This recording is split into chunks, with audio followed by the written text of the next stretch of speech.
Vamos lá, Caio, boa tarde, assiste seu tarde. programa. Ele já começa com a pergunta. A pergunta dele é interessante, ó. Ô, Caio, eu sou ateu ou não? Essa é a pergunta dele. Ele tá começando assim. Pela pergunta eu já acho que não, né? Primeiro porque tá aqui, né? Não, e porque quem é ateu não tem essa pergunta. Não tem dúvida. Não tem essa dúvida. Ô, Caio, assisto seu programa quase que diariamente. Desde quando eu conheci você através do Danilo Gentili. Nosso amigo Danilo. Nosso aqui. cooperador em Cristo. Cooperador em Cristo. Meu amigo Danilo. De vez em quando eu digo para ele, rapaz, o seu ministério está crescendo. Você fala para ele? Digo, falo sim. Da semana passada eu falei, seu ministério está aumentando dia a dia. Que maravilha. E a primeira coisa, Caio, que notei é que você é diferente de tudo que eu vi e ouvi até hoje. Realmente acho que você não é dessa terra não, sabe? Ó terra. Ó terra. Terra de Labrascoas. Como diz nosso amigo pastor Arnaldo, né? Ó terra. Mas eu vou seguir aqui, gostaria sinceramente que você me respondesse uma dúvida que eu tenho. Eu li recentemente o livro de Urântia. E o livro me fez pensar sobre o significado humano no universo. Isso só pela grandeza dos astros. Imagina pela totalidade deles no espaço que para nós é ínfimo. Diante desse mundo impensável. Não somos nenhuma molécula terrestre perto do que existe além da Terra. Então eu te pergunto, será mesmo que Deus se importa conosco e que nós não somos nada? Diante de tudo que acredite ser Deus, não um ser, o que somos para ele? Bactérias? Será mesmo que ele, sendo tão onisciente, onipresente, onipotente, iria mandar seu único filho para salvar amebas como nós, Caio? Jesus foi mesmo um enviado de Deus nesse ponto de vista? Ou apenas aproveitou-se da história da mitologia? O que ele está perguntando eu estou ouvindo desde que eu tinha 18 anos de idade. Como é que é? O que ele está perguntando eu já ouvi até eu não aguentar mais. Então já cansou. Eu já estou morto, sepultado. Já, de ouvir essa pergunta. Terminou? Não, terminou não, mas é por aí. Visto que a Bíblia contém... Mas a lógica é essa, a lógica do aí. Carl Sagan, da astronomia. Um grande abraço. Se tudo é tão grande, tão grande, tão grande. Ele fala que isso angustia ele. E em relação ao que é tão grande, a gente é tão ínfimo. Então a gente não é nada. Logo, nós não somos nada. Só que esse nada que não é nada, sabe que o Sol existe, o Sol não sabe que ele próprio existe. Pessoal, se estudassem um pouquinho de filosofia, eles não se angustiariam tanto. Sim. Sabe, esse nada tem uma consciência. Não, eles não entenderam ainda que a única coisa que é gritantemente, mais do que tudo no universo, é saber de si.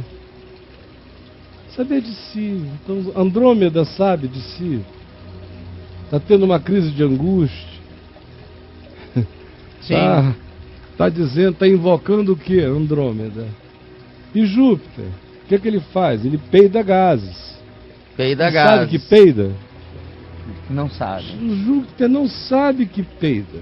Se eu não disser que ele é Júpiter continua aqui, mas tantos anos quantos existam o espaço-tempo sem saber que ele é alguma coisa. O Júpiter não é. Nada existe, só existe o que sabe de si. Então vamos acabar com isso. Pelo menos vai começar a filosofar, filosofa. Mas não vem com régua para medir tamanho, né? Para medir tamanho. Porque senão, o que é? Tamanho que importa? Então o ente mais importante da Terra qual é? O Everest? Ou sou eu que o escalo? O Everest não sabe que existe. Eu é que faço o Everest existir.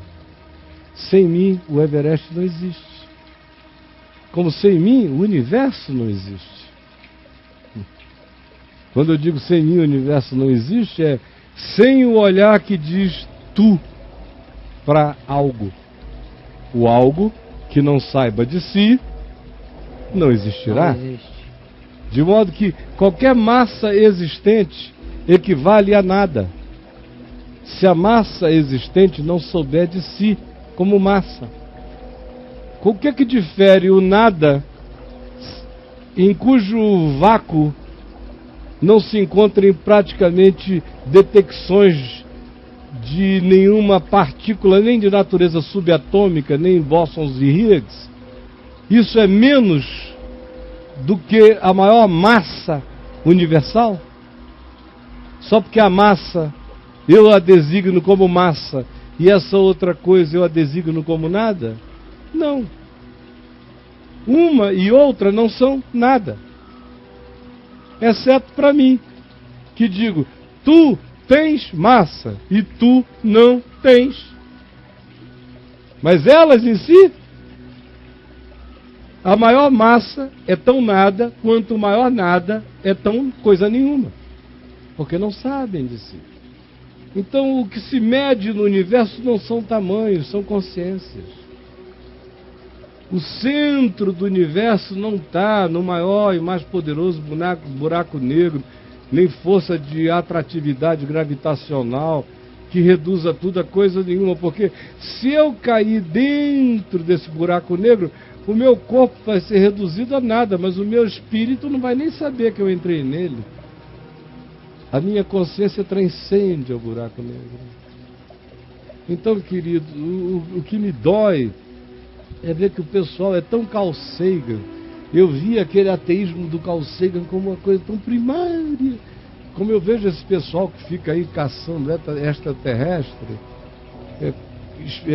esperando uma invasão planetária. Cara.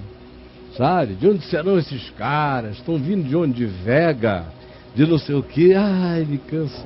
Não estão vindo de lugar nenhum, estão aqui, cara. É uma dimensão. É uma corda.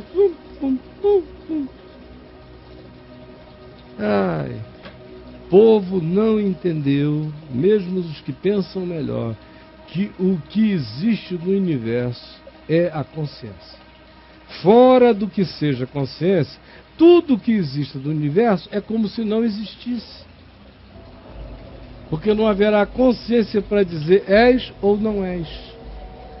Por isso, respondendo a pergunta dele, de que adianta o universo inteiro se ele não tem alma? De que adiantam todas as grandezas se as grandezas todas não podem dizer eu? Ai.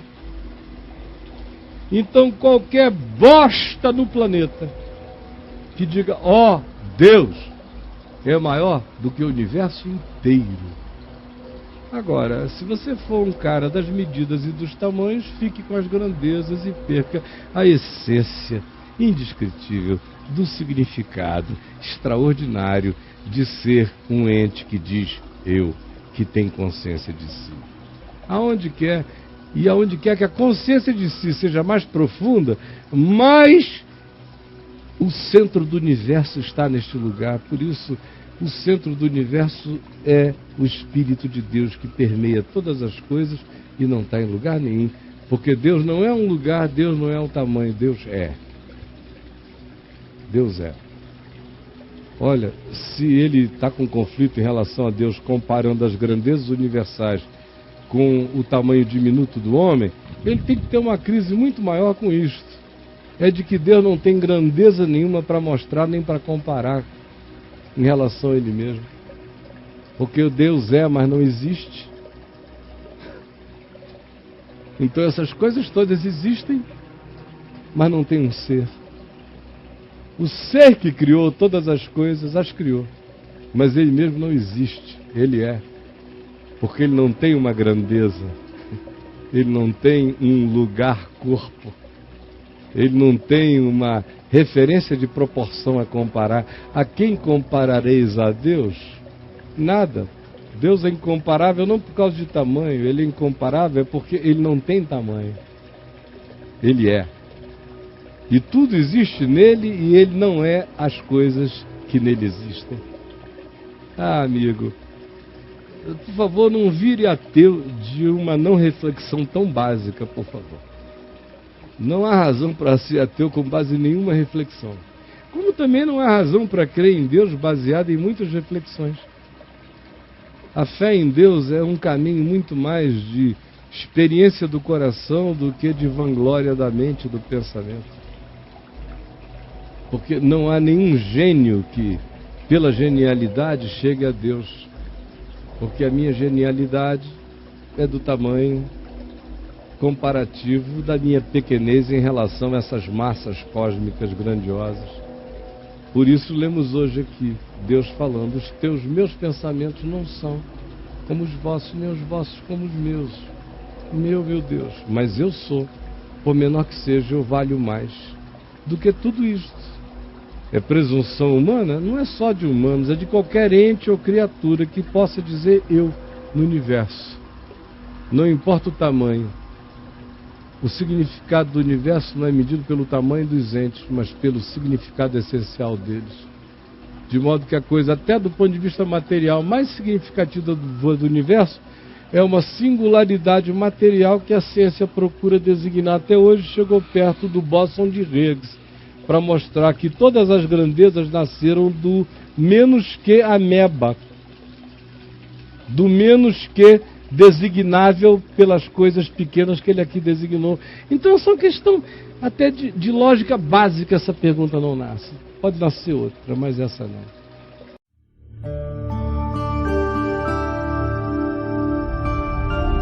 VNV TV, o canal é você.